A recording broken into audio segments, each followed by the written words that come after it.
Taylor here, and today I'm finally going to get to talk to you all about Black Panther. I got to see it last week, but with everything I've had going on, I haven't had time to sit down and actually put together a review.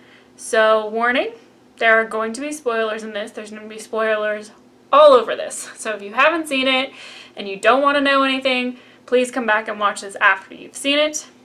Alright guys.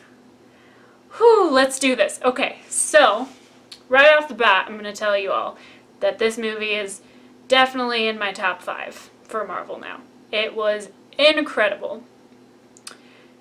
It was so excellent in every way. Wakanda was put together and created so beautifully and so impeccably. It's a place I want to go. I want to go spend time in Wakanda. It's so culturally rich and so well thought out and developed and has so much history and so much purpose, and it's wonderful. All of the characters had so much to offer, and you understood motivations and the way that they interacted all together was so believable, and the story itself was beautiful. By the end of this movie, I was about that far away from crying. And the music was great. All of the technology that was created and shown to us was fantastic. It was just stunning. It was. I thought that they also did a great job of balancing comedy and drama and having it be a very grounded story and a very grounded, just a grounded way of being, I suppose, because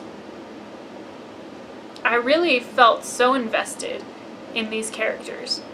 I really did. I can't really say that there were any main or supporting characters that I just didn't feel connected to, because we got to spend time with them, and we got to learn what their motivations were, and we got to learn what drives them and what's important to them and how they all relate and interact, and I just loved it.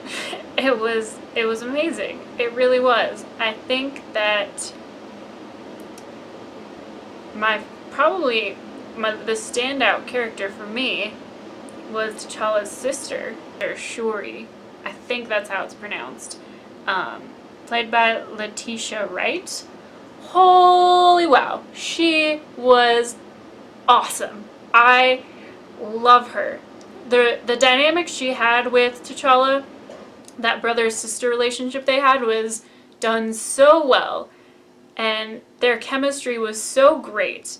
And she is just such a star. She's so smart, and she has an attitude about her, like, she's not gonna let anyone mess with her, which is fantastic.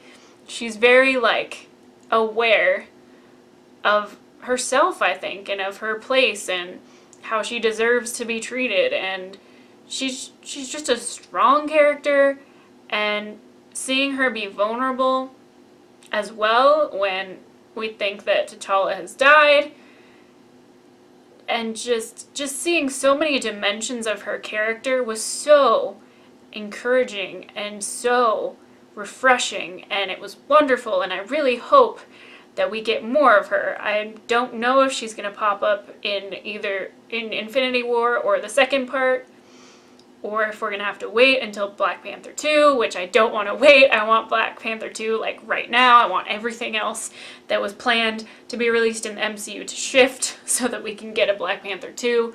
But she was amazing, and I really, really hope that she continues to be utilized going forward in the MCU, because she is wonderful.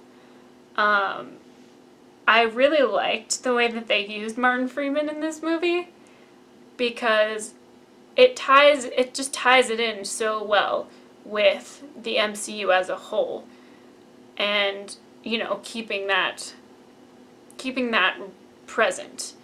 And it also gives us a chance to spend time with his character, because while we, saw him in Civil War and got to spend a little bit of time with him here, we actually do get to kind of learn a little bit more about him and at least become familiar with his character and what we should expect from him. And really, it made me so happy to see that, in the end, he turns out to be someone valuable that we want to keep around, because T'Challa absolutely could have said, we're not taking him back to Wakanda. We're not going to risk bringing him back there. It's unfortunate that he had to die, and I'm glad that he, jumped in front of Nikita. I think her name's Nikita. That's Lupita. Nakia. Sorry, Nakia is Lupita. Okay.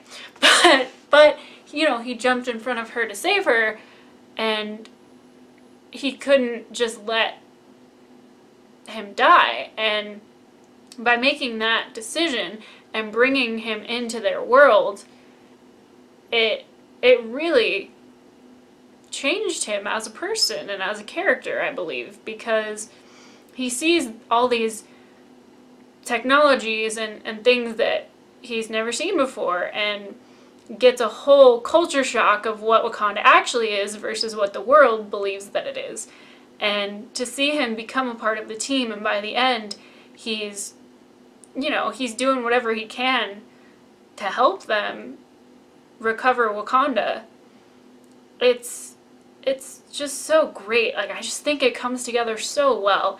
And just Michael B. Jordan as Killmonger was fantastic. He did such a great job playing the villain, and I feel like the villain was written so well in this movie because we understand his motivations. Me, at least, I don't know about you guys, but I sympathized and empathized with him and really felt bad for him and could understand why he was upset and was doing the things he was doing. And I feel like that's how it should be. You should be able to at least understand where their motivations are coming from. And it was just so heartbreaking because, he was kind of just born into that almost because of the circumstances. And T'Challa has to deal with the fact that a huge part of that was his dad's fault. And it makes for such a great, I don't know, it really puts in perspective, I think, for T'Challa, the decisions that you make as a ruler and how that can affect things for so long, for a lifetime and beyond that. And it really makes him think about the decisions that he's going to have to make and the decisions that he has already made, and what kind of king he actually wants to be and is going to be, and how how that affects not only Wakanda but could affect the whole rest of the world. And I thought that was so important. And Lupita Nyong'o, like, her character was a badass. She was awesome and knew what her calling was and was so caring, but also like a badass, and just like she was great. And I loved that once we think T'Challa is dead, well, they think T'Challa is dead, that she steps up and she's like, all right, he's gone, and we can't let Wakanda just fall into what Killmonger wants it to be. We can't do that. And she takes charge, and she is like, we're going to do this. And we're going to do whatever we have to do to save Wakanda. And she does that, and it's amazing. It really is. Yeah, I could spend forever talking about these characters and how wonderful they are. But I do want to move on to the aesthetic of the movie, because the costume design for this movie was beautiful. And not even the costume design, like the hair and makeup and everything was beautiful. it was beautifully done. The attention to detail was outstanding. The colors were vibrant and amazing. And just the look of Wakanda overall was, it was so just grounded in realism. Even when you had the crazy technologies and everything, it was still just so ingrained as a part of Wakanda that it just felt like you believed it. That, yeah, absolutely, that city exists, and that's how it works, and that's how they've built it up. And yeah, I just loved the look of it. I thought it was cared for so well when it came to the visuals of the movie. It was so helpful when it came to immersing yourself into that world, because it just felt so lived in by the way that the people looked and the way they dressed. And that was incredible, especially with the differentiations between the different tribes, I think is the right word. Might not be the right word, but the different groups, their kind of distinctions that they had was really cool to see. And the way that they did the ritual for the Black Panther, I don't think serum's the right word, but the potion, the mixture, the Black Panther stuff. I know that's so eloquent, guys, I'm sorry. But the way that they did that, where the person has to be buried and then goes to the ancestral plane of existence, was so beautiful. It, like, the first time that we see it happen with, like, the purples, like that shot that we saw in the trailer, basically, but when the sky is the glowing purple and you see the tree, that was just, it was astounding to see. It's so simple, but it was so beautiful, and I'm literally gonna start crying just talking about it. Because just things like that, little scenes like that where they paid attention to those kind of details, really, for me, was a huge part of feeling like I was in that world and spent time there while watching the movie. So I really appreciated little things like that. The music worked so well. I thought it was awesome. I know that's a huge, huge thing for a lot of people that they connected with, was the music, and that's great. I did think it was really, really good. For me, it was more, I'm more of a color person. I really connect with the way that color is used in movies for some reason, and just the way that color was used in this movie. Like I said, for costuming and makeup and you know, scenes like that where it's a glowing purple sunset or whatever it was, really was really striking to me and really stuck out to me. So I really, really appreciated that a lot. I really enjoyed one line that freaking killed me.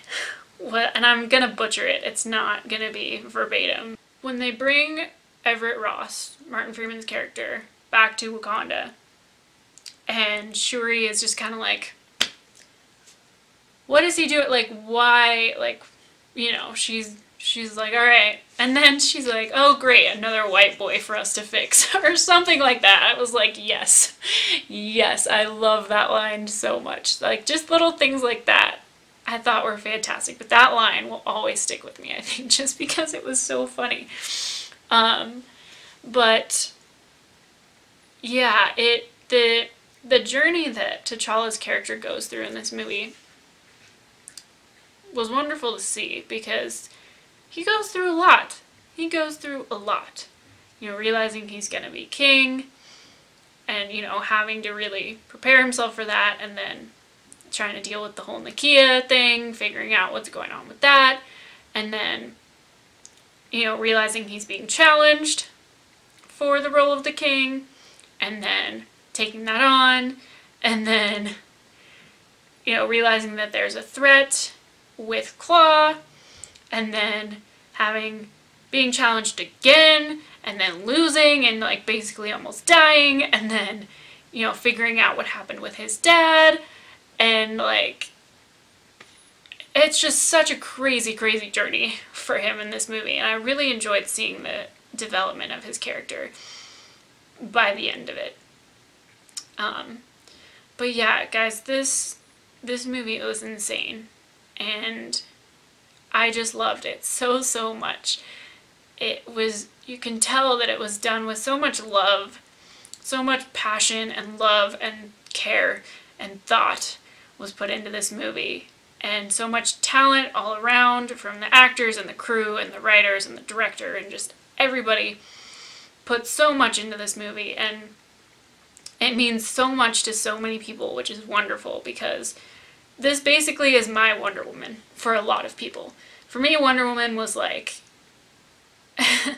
so overwhelming and so wonderful and meant so much to me. And I know that this movie is that for so many people. And it's just, it makes me so happy to know that. And I'm hoping that this leads the way for so many more movies like this, because this was such a wonderful experience. And it's such a moving, beautiful, insane piece of art that I need to see again immediately. But there's probably a crap ton of stuff that I didn't touch on, but I could talk about this movie for days, because there's just so much to break down and so much to talk about with how wonderful it really is. But I'm just gonna leave it at that, because this video is getting kind of long. But thank you guys so much for watching this. Please leave your thoughts in the comments if there are things I forgot or things you want to talk about. I'd love to talk with you guys about it. As always, all my links are down in the description. My Patreon stuff is down there, all my social media links. And yeah, please hit that like button if you enjoyed your time here, and I will see you all next time.